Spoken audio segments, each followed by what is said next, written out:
Hi, I'm Russell Oakley. I work for CK Clinical. The purpose of this video is to give you a little bit more insight into how to build rapport when going for an interview.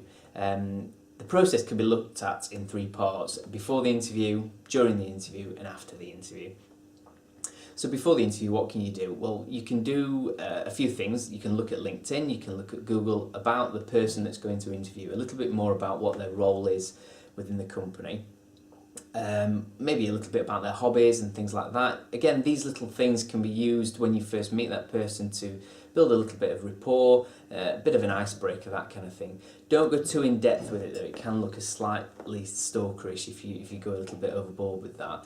But again, just to show a little bit about the person in question will help you, build that rapport initially.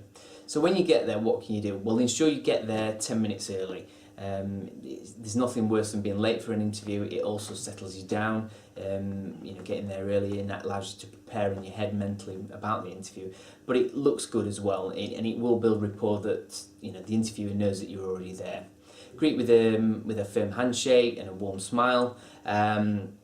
And be prepared to answer those kind of low order questions, the chit chat kind of questions. So again, doing that little bit of research initially will help you do that.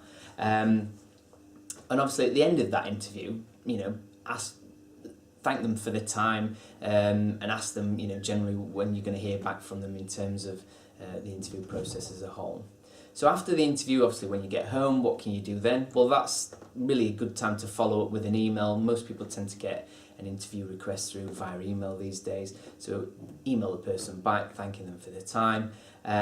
If they don't have an email, again, you could just write a handwritten letter to them as well, thanking them for their time, and maybe finding out a little bit about when you're going to hear back if they've not already said that to you already. So hopefully those pointers there will give you a little bit more help in generating rapport, and I wish you good luck with your interview. Thank you.